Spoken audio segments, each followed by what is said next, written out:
InterviewsWithPower.com, your source for what makes successful people tick. Here's Jeff Stevens with your latest Interview with Power.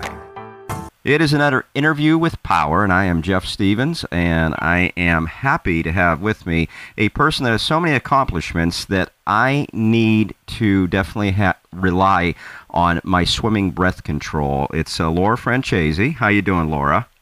I'm doing great, thank you. Laura, thanks for being here today, and let me just run over the quintessential bucket list that you have. A lot of people talk about a bucket list, and you're a living example. A few of the things from your website, and by the way, you can check out her website all on the interviewswithpower.com page, but she is a host of her own hunting show on ESPN2, national archery champion, but just picked up a bow in the early 2000s and then got serious about it. In her mid-30s, tried out for the Buffalo Gills, and that was in 2007. Now she's a captain. And somehow you found time to have an ultimate peanut butter pie recipe that, oh, by the way, Crisco said was the best in the nation in 2007 via their National Pie Championship that year. And still with your busy schedule, somebody's getting baked for 3 times a week. I just want to know, how do you do it all?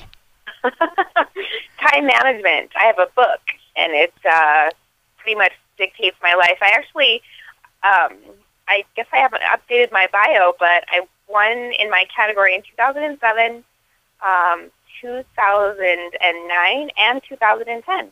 So wow. add that to the list. Now, that's the ultimate peanut butter pie recipe, or have you done additional recipes? No, you have to when you enter that contest, you have to have an original recipe. So I've entered that contest 3 times. I skipped a year because I was so involved in archery in 2008, I believe. But I had to come up with an original recipe each time that I entered the contest. So it was, it's one of my most proud things that I've done because of kind of the story that happened before I even entered. So, but yeah, I'm really proud of that, actually. Well, let's talk about the story that the story that precedes that, because the overall thing that I see with you is that you're a person that says, you know what? Hey, I'm going to try. And not only have you tried, but you have risen to the highest levels of the things that you've tried at. I mean, you've become an NFL cheerleader, ESPN2 hunting show host, national champion in peanut butter pie recipes and other recipes, and national archery champion. So you're not only just trying these things, but you're rising to the highest levels. What is it that drives you? When you get up in the morning, what's your kind of mindset as to when you're doing all this stuff? My goals, you might think, would be like sky high, but they're really not. When I set out to do something for the pie championship, for example, my goal was to just have the courage and guts, if you will, to just show up with my pie. I think I entered 3 my first year. Show up with my pies, be able to make them in the kitchen that I was baking them in, the same as my own kitchen, which, for anyone that bakes knows that ovens are different and products are different that you buy at different grocery stores. I basically, had to fly down to Florida, took some supplies with me, bought all the ingredients down there, and then had to use the oven in the hotel that I had. So you did not have a home pie advantage. No, I did not. But my goal was just to show up, and it's kind of funny because I had a friend and his wife that I was going to meet for dinner the night that they were announcing the winners, and in my mind I was like, I entered the contest. I'm so proud of myself. There's no way I'm going to win anything. And my husband and I went to dinner with a friend of mine and his wife, and didn't think much of it. Went the next day to pick up the pie plates that I had used, and they were like, "Oh my gosh, where have you been? You won last night." And I was like, "Are you kidding me?" I couldn't believe it. I was so excited.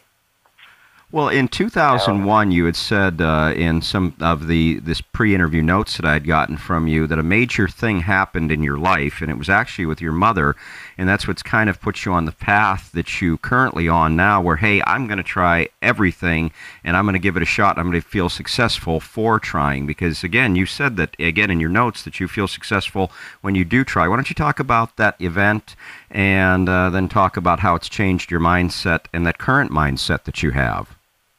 Well, my mom wasn't feeling well. I had moved to New York State, and she wasn't feeling well, and I also had to go back home to try to sell my home there, because we had already moved, and my house was up for sale.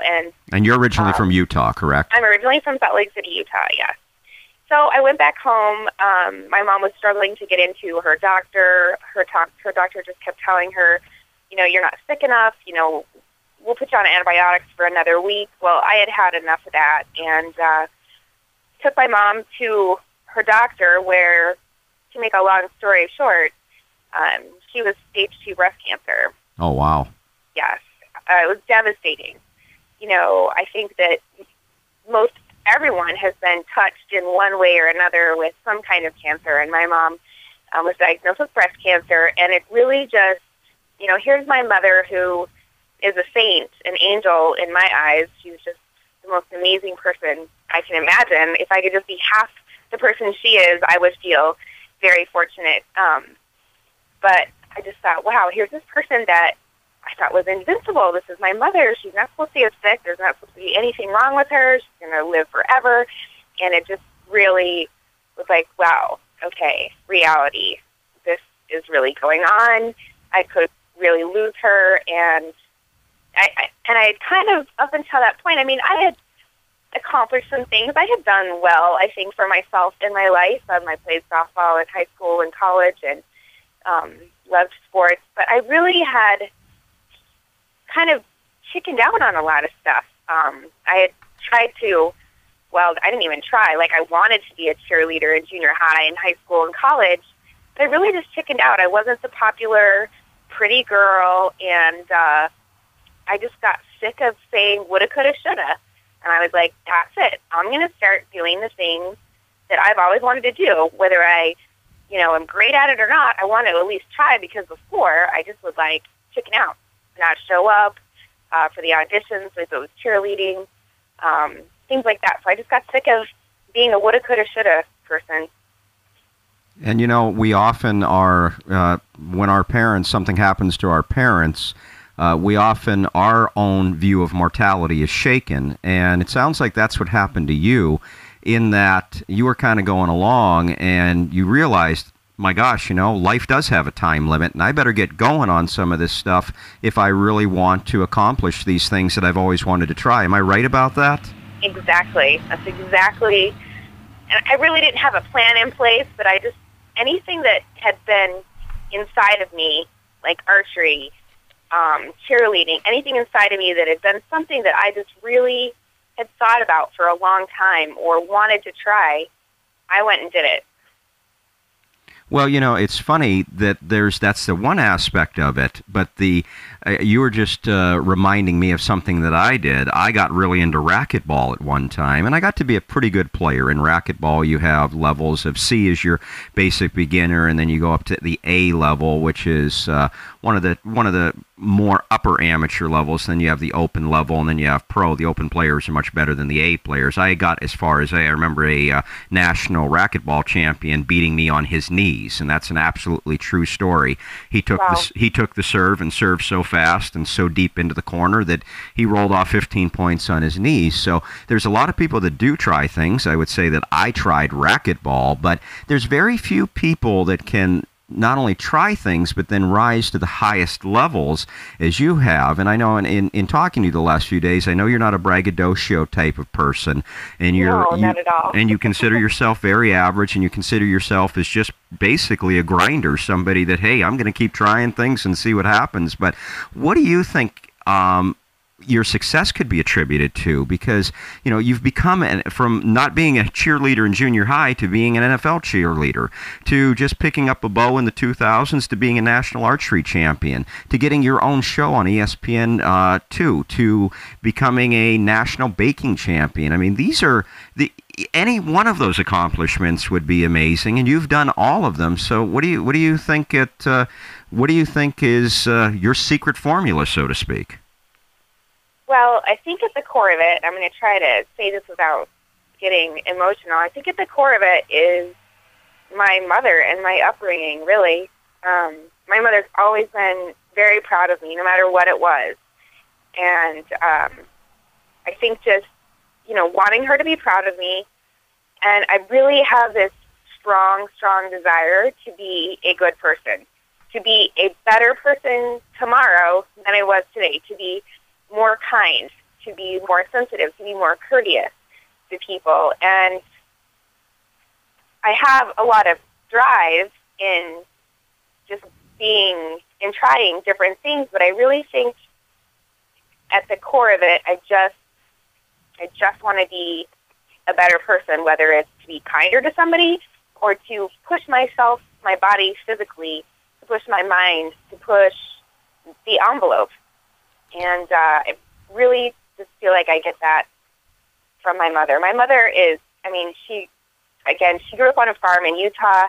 I was raised in the Mormon religion, which I feel like they have a lot of really good family values. And my mother just raised me to not be a jealous person, not be envious, do good to others, be kind, be courteous. You don't know how the other person, what kind of a day somebody's, if they're having a rotten day, they might be rotten to you, but still be kind to them. And I don't know, I just kind of feel like I get my drive, my everything, all the good things inside of me, I feel like I get from my mother. I am picking up on something with you right now, and you can confirm or deny it, but it seems to me that when I've gone over your accomplishments, which are numerous, you keep getting back to the human aspect, which, and again, in talking to you the last few days, that doesn't surprise me. It seems to me, and you can say yay or nay to this, but I think I already know the answer to the question, that I think that you get more of a charge out of putting a smile on somebody's face than maybe individual, somebody that maybe nobody even knows that you did it. Maybe at the bank you gave somebody a little bit of hope, somebody that was having that rotten day, as opposed to performing in front of like 60 or 70,000 at Ralph Wilson Stadium. It seems like you get your charge out of the individual human things as opposed to the great accomplishments you've had. There's no doubt. In fact, I almost feel selfish. I almost feel like it's unfair for me to, I get so much enjoyment out of, and it's even better if it's just random acts of kindness. I love doing stuff like that. When you do something for someone, they don't even know who it was, why you did it, and all you know is that you did something good for someone, and you scurried away before they could say anything or know that it was you that did it. But I definitely love to bring a smile to someone's face, maybe inspire someone. Not every woman or every guy, they don't need to go out and try to shoot a bow. They don't need to go out and try to be an NFL cheerleader. But what if they wanted to, I don't know, write a book, learn how to fix a car, and they hear my story and they're like, you know what, I've always wanted to do such and such, and I'm going to go out and try it. And that to me is such a, it's like a gift back to myself, and that's why I say I feel like selfish, because it makes me feel so good if I can do something good for somebody else. Would you say it's fair that the accomplishments you've had are more of just a byproduct of you just having a mindset of, I want to try a lot of things and I'm a curious person? I would say yes. And I think also, growing up, I didn't have a whole lot of friends. I was kind of a tomboy, and although I liked all the girly girl stuff, my parents raised me, and I learned how to fish, and I went out hunting with my father, although I wasn't interested in hunting until a few years ago.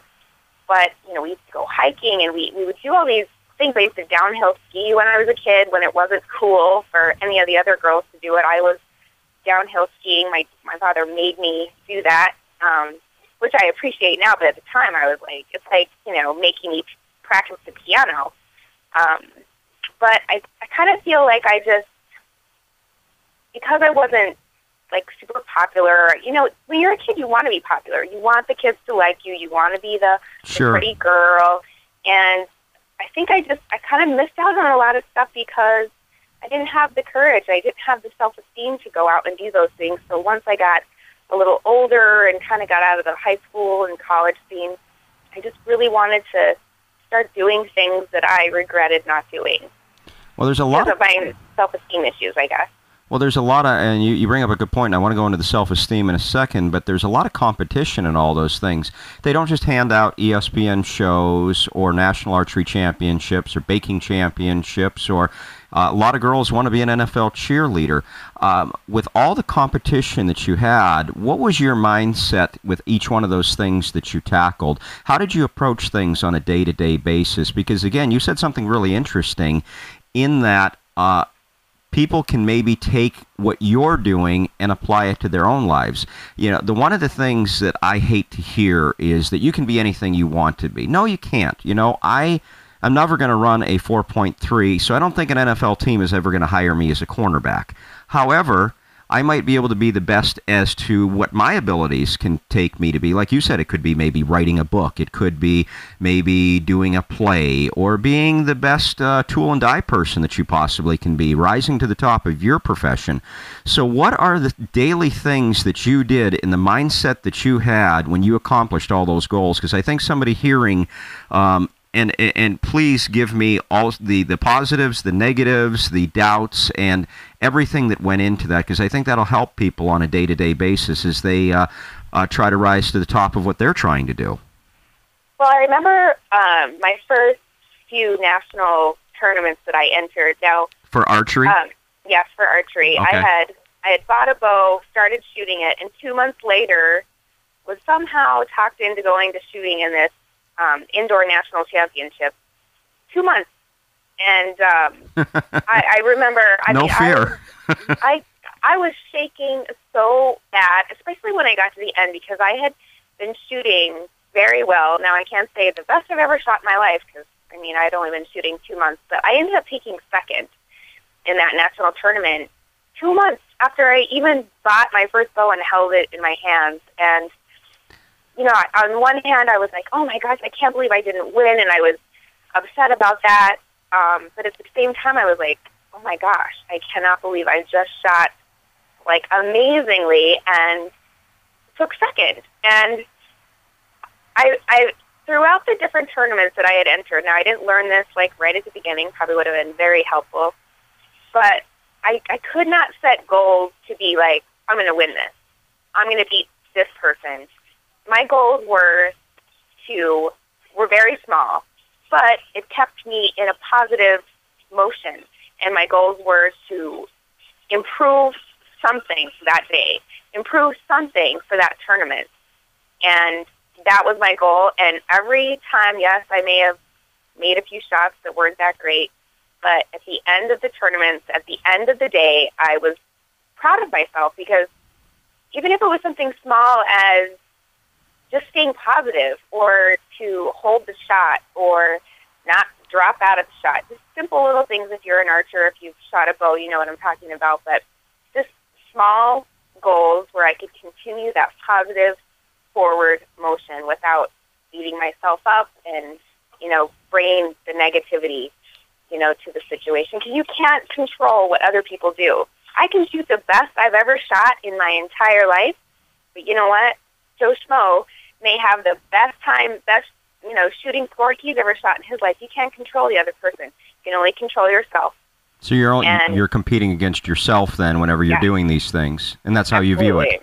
Yep, I always would compete against myself, not somebody else. I would never go check anyone's scores. I would never waste any energy on what this person was doing, what that person was doing, and I just kept myself completely away from anything that would bring me any kind of negative feelings or thoughts, and just tried to keep that, even if it was really slow, forward, positive feelings and emotions, it was still moving forward and it wasn't moving back. Tony Robbins has in his, I got it many years ago in his first cassette series, and Personal Power, I think, was the name of it. And I want you to speak to this about keeping the negatives away from you, because Tony Robbins says you can't specifically say, I'm going to think positive, because what happens is in the core of your brain, you go, everything's positive, and your brain says, BS! It's not positive at all. Are you kidding me? All this is going on. And he said you have to learn how to control that. Sounds like you were able to do that and almost put tunnel vision on, and not just with your national archery championships, but probably everything else that you've done. So what did you do on a daily basis to keep that, what I call stinking thinking, out of your way and not interrupting your goals? Well, again, with archery, as an example, I knew that I could not go to a tournament and just be there without preparation. If I made sure that I prepared every day, thought about what I was doing, and then actually went out and physically did it, and you can apply this in pretty much any part of your life, anybody's life, you can't expect to be successful at something if you don't work at it. Now, some people, maybe they can, but for me, I've always, and I wouldn't have it any other way, worked very hard for everything that I've gotten. It takes tons of practice to get out there and shoot and to be accurate. You cannot consistently be accurate without the muscle memory and practice and hard work. And I never allowed, although it was difficult when, there's a lot of people out there that they're not happy for people that are successful or what they perceive as, oh, that person has a perfect life, or that person, they win everything. Sometimes there's people out there that find joy in bringing you down. And yeah, it was hurtful and it was hard, but I had a really good core of people, friends that I really depended on, and that they loved me and I loved them, and support, and my family. And so on a daily basis, just making sure that I was prepared, because I couldn't go into a tournament and expect to be very successful if I was being lazy, up to getting to that tournament. So I would say that. So the idea is, and I don't remember where I heard this quote from, but there was a guy that ran and founded a big ad agency, and I read it in Success Magazine. I wish I could remember this gentleman's name, but I want you to react to this statement, and I'm paraphrasing, of course. He says, I never worried about a 1-year goal, a 5-year goal, or I'm going to be in this place or that place. I thought, as a dog does, I'm going to be in the moment. All I can do is bring excellence in the moment that I'm in. And if I keep bringing excellence moment over moment, day over day, week over week, then my destiny will be positive. And again, I'm paraphrasing there, but that was the basics of what he had said. And that had a lot of impact on me, as I thought to myself that people get so caught up in, I want to be here in 5 years, I want to be here in 10 years. And certainly goals are a good thing to have. But if you're not taking care of those day-to-day things, and as you say, preparing and working hard, you're never going to get to those places that you want to be. Right. I absolutely agree with that. And like I said, I think you can apply that to anything that you want to do, big or small. It's like a book, The Slight Edge, and said that Jeff Olson was the guy that wrote The Slight Edge, and he talks about a woman in an airport that was a very intelligent woman, but he saw a bunch of romance novels surrounding her, and he says, boy, she was so bright and so intelligent that he could have seen her being an executive or a business owner, but she was kind of working in an airport in a menial job. He says, this story is not to me. He was not trying to demean what she was doing, and if she was happy with doing that, he said, that's great. He said, but I got to thinking that if she would have fed her brain every day with something by Napoleon Hill, Think and Grow Rich, or other motivational books instead of things that weren't putting her anywhere, where would her life be? And it's the decisions we make on a day-to-day basis that are really going to determine our destiny. And unless you're working hard for something every day, it's pretty tough to get there. I agree. I think it's so we have so many choices that lead us down so many different paths. And, you know, there might be 5 choices that would be good choices, but they're all each going to kind of lead you down a different path. And I really try hard to make good choices. Sometimes they're easy, sometimes not so easy, but I really try to think, you know, long term, how is this going to affect me, affect my family, affect my, like, how I feel inside. And I think being responsible and making your own choices, I agree with you. You cannot, not every person can be exactly what they want to be. You know, not every man can be a professional football player. There's just not enough need for millions of men to be professional football players. But we can certainly strive to be great things and good people and make good choices, even though they may not be like the easiest choice at the moment. Yeah, Bill Russell said it best to a bunch of kids. It sounds cruel, but it actually was a pretty good thing. He said, the great center from the Boston Celtics. He looked at a bunch of kids in a classroom and said, you know what, you're not going to be, most of you, in fact, I bet you none of you are going to be professional basketball players because, you know what, you're not 6'8", and you're not going to be 6'8". And I'm sorry to say that, but you need to have some reality, and that's what you were just talking about there.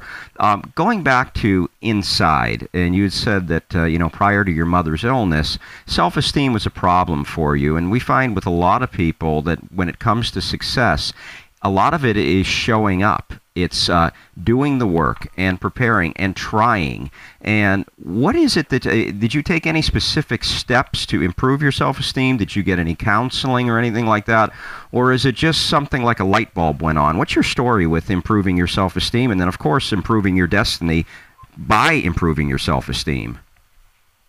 Well, I think that as a female, growing up, when you're in elementary school, and then as you start to go into junior high and high school and college, there's so much emphasis on how you appear to be on the outside. Now, of course, someone's look, someone's appearance is just a matter of, I mean, you could look a certain way, but if you ask 10 people, you know, rate this person on a scale of 1 to 10, you know, not every single person is going to have the same opinion. It's the old saying, beauty's in the eye of the beholder. Well, there's so much emphasis put on how girls look, and you know, like I wasn't the prettiest girl, and you know that's fine. God gave me what I have, and that's fine, and I'm okay with it. But I think that young ladies, and for me myself, I needed to find self-esteem in some other way because I wasn't going to go out and get my face all changed and change my hair, and I wasn't going to be able to grow any taller. I had the body that I had, and you know, you can make little adjustments and things like that, but basically what I had is what I had, and I needed to find self-esteem in other ways through accomplishments, learning things, trying things that I'd wanted to try. I've always been, I feel like, a kind person, but I feel like I'm definitely more kind now than I was a year ago or 10 years ago or 20 years ago. And as you said, improve every day.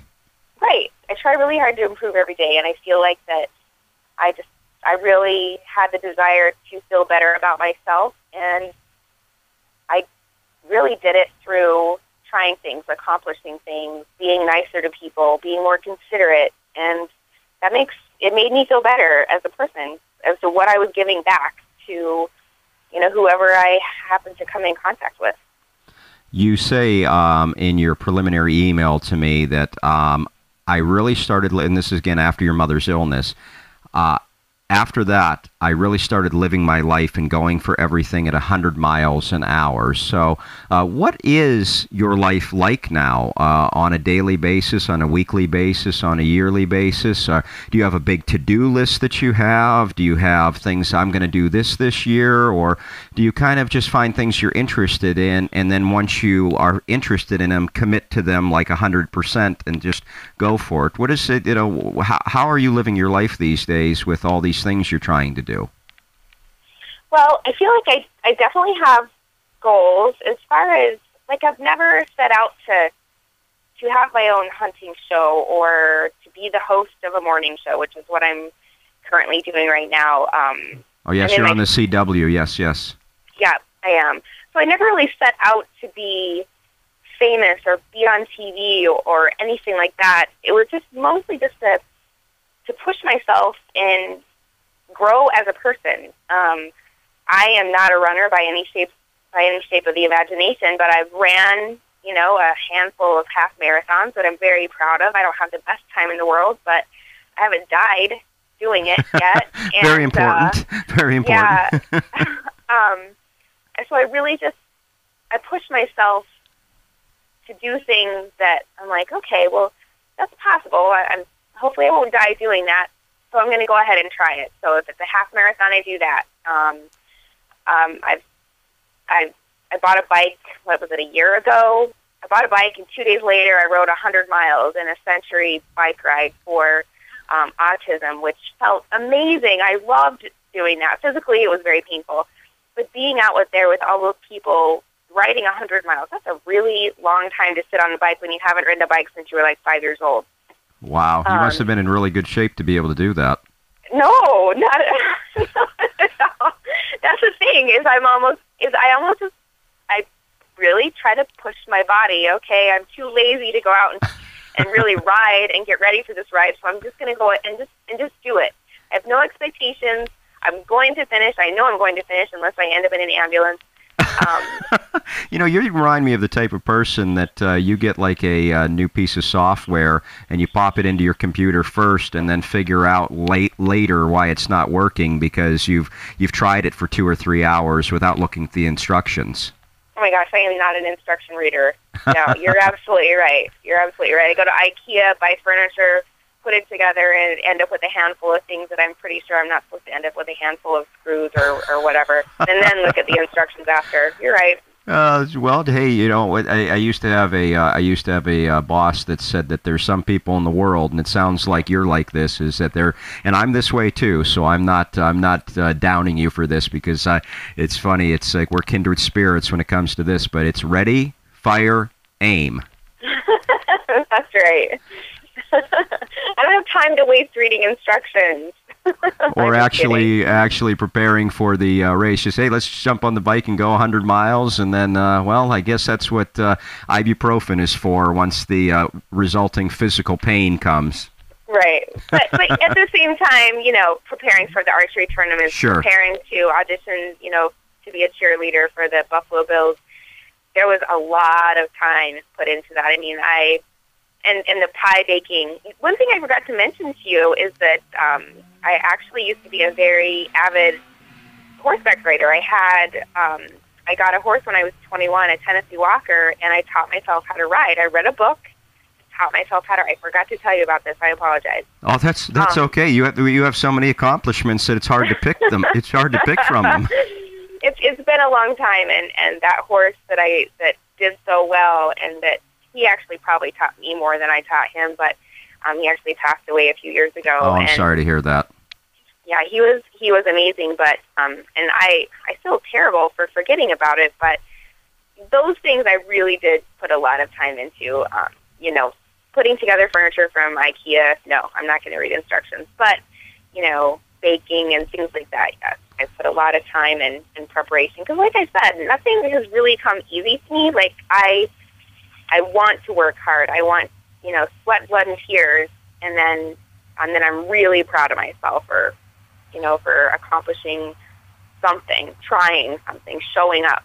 So. And I know already after talking to you for the last few days what kind of reaction I'm going to get on this, and you're going to say, oh, no, I'm just average, because, and people see your photos and whatnot. In fact, they see the photo on interviewswithpower.com right now. You're a very attractive woman, and I know you're going to say, no, I'm just average. So, and I like that part about you, that you're very humble.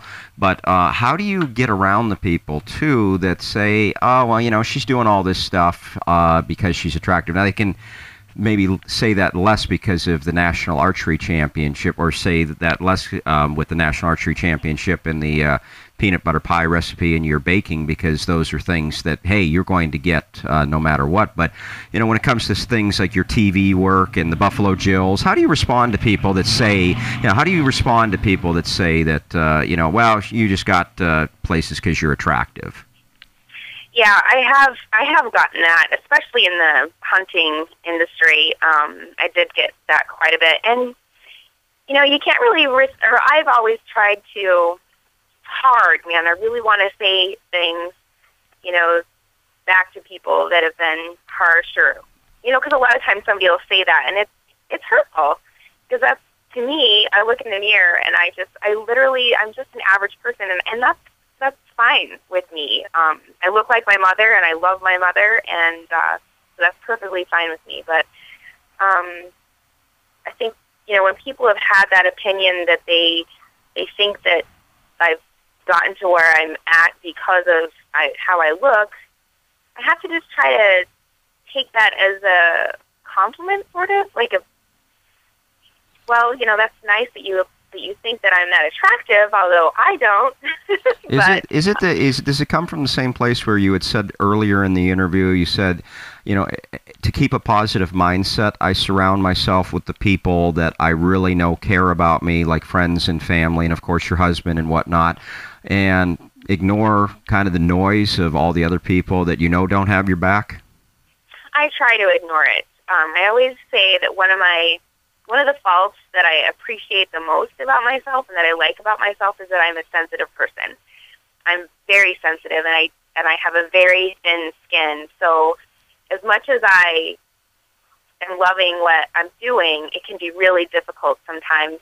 But I wouldn't want to be a hardened, thick-skinned person, because I appreciate how sensitive I am. I appreciate that I love animals. I get emotional when I see horses running. I get emotional when, you know, I've been hunting and I take an animal.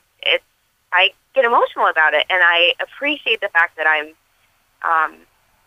humbled by the hunting experience, and that I'm humbled by being so blessed. It really is a humbling feeling for me inside to have the things and the gifts that I have in my life. And I always, if it would all go away today and I stayed home with my dog and got dinner ready for my husband every night, and that's what I did on a daily basis, I'm okay with that. I really am. Like, the things that I do and my accomplishments do not define me, and I refuse to have that happen. I am still me no matter what. So, you know, I do want to ask you, that's funny, now it's my turn to apologize to you for forgetting something, because you did write to me that, hey, I hunt and I love animals. A lot of people don't believe that those two things can coexist, but they do in your life, so maybe talk about that a little bit. Well, I grew up, like I said, I would go out hunting with my father, but I was never really interested in it. And as I got a little older and in my 20s, all through my 20s, I remember after I moved to New York, I remember like hearing that people were out hunting, and I remember thinking, oh, that's just horrible. How can you hurt an animal or kill an animal? And when I started shooting my bow and was starting to get involved in that industry, even though I wasn't hunting, a light bulb kind of went on in my head, and I thought, wow, you're being really closed-minded here. You're saying you don't like something that you've never even tried before. Now, I would say that I was almost, I'm not like an animal rights activist. I'm all for, caring for animals and loving them and being respectful. But I was really against hunting, and I realized I was being really closed-minded. How can you say you hate something if you haven't even tried it? So I went out and tried it, and I really liked being out in the woods, and I really liked seeing animals, but I wasn't quite sure if I was going to be able to actually hunt. But when it came down to it, I had been hunting a couple years, and I believe it was my third season of hunting that I finally drew back, and I took my first animal. But I knew that I was prepared. I knew that I was a great shot. I knew that I was very respectful. I also understand the need for the control of population. So even though I'm a hunter, it's still humbling. It's still a very respectful thing, I mean, I feel very humbled and respectful towards this animal. And, but at the same time, I have 3 rescue dogs, a rescue horse. I rescued a goose off the side of the road that had been hit by a car. Oh, wow. Really I have this deep love for animals. Like, this time of year is awesome. There's all these, babies being born, little baby raccoons and deer and even possums. They're ugly as can be, but I'm just, I don't know, I just get warm and fuzzy inside. I love animals, but yes, you can still hunt and still be respectful and have a great love for animals at the same time. My late mother would always say that about animals that were pretty, and she wasn't really into every animal in the world, but she would say about some of them that, even the animals that are ugly, they're so ugly they're cute. Yeah, possums. They're like giant rats.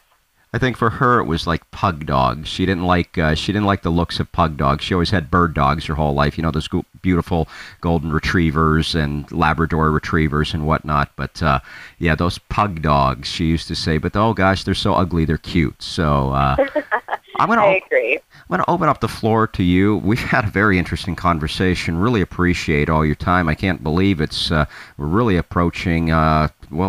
Gosh, we're going to be almost at the 45-minute mark, I think, by the time we're said and done here. And just want to ask you and open the floor to you, and really not even ask you anything, but allow you to just mention whatever you'd want to say to the people listening to this that are people that are driven for success and people that are trying to make it in their own chosen fields and professions and things that they have going on in their life. I'm going to open up the floor to Laura. Well, I think a couple of things come to mind, and I don't mean to stand on a soapbox, but that's okay. I just put the soapbox in front of you, and I told you to stand on it. So, all right. And I promise to throw it away afterwards because I know it'll be a temporary thing for you. All right, I'm getting on my soapbox. I think I'm really just so. It's so important to be kind to people and kind and considerate to other people. It's only going to come back to you 100 times, and it's not a religious thing. It's just something that we really need to do as humans, no matter what you're doing. I don't care if you're an NFL football player or if you're working at a grocery store or Home Depot or whatever. I think being kind to people and considerate. You just don't know how that's going to affect the 20 people that you just came in contact with that day.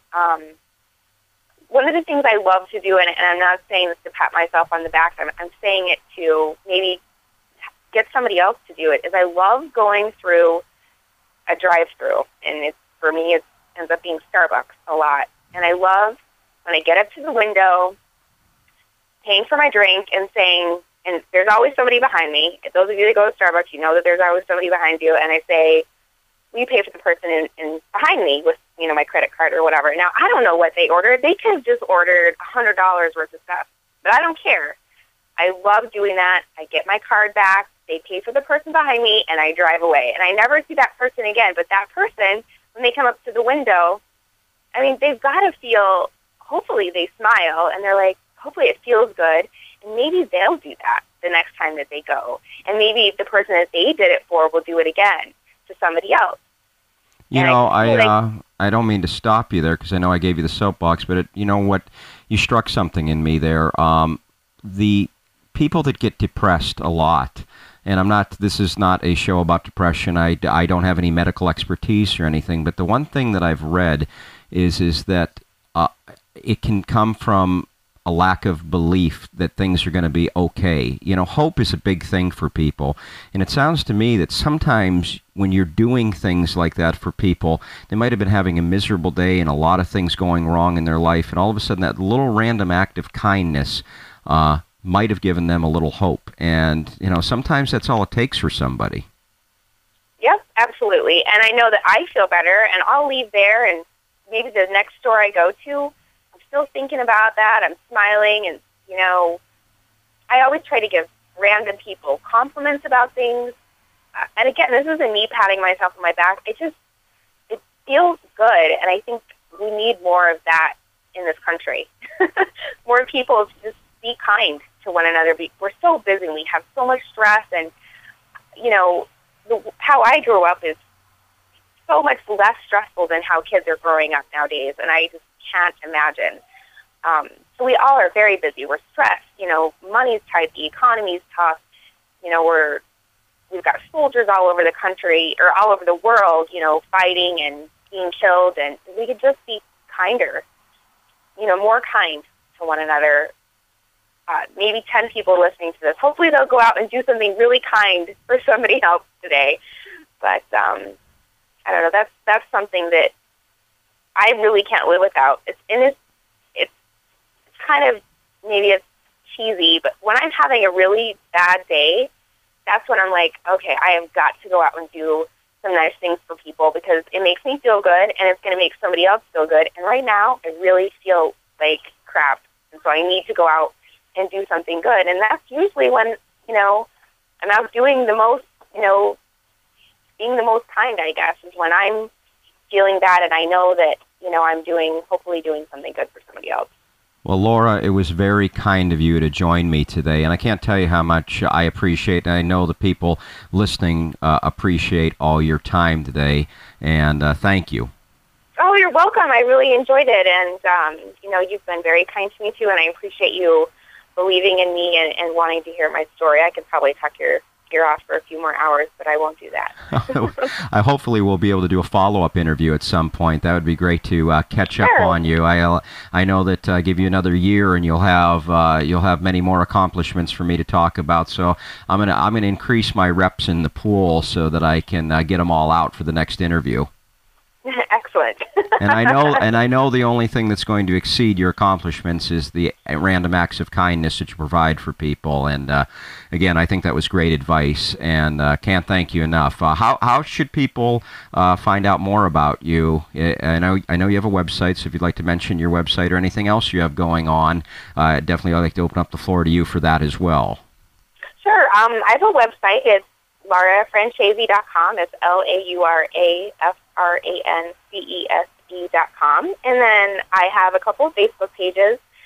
One's a fan page and one's a personal page, and you can contact me on there as well. And there's, email information on there if anybody has any questions. I've answered everything from hunting to cheerleading to, I remember somebody asking me about the makeup I was wearing one time, which I was like, oh, now I'm giving makeup consultations. That's great. It could be a new career. You never know. You never know. And knowing you'll probably be a Hollywood makeup artist, one of the most famous in our history. So if you put your mind to it, I have no doubt that you'll be doing that. Thank you again, Laura. You're welcome. Thank you, Jeff.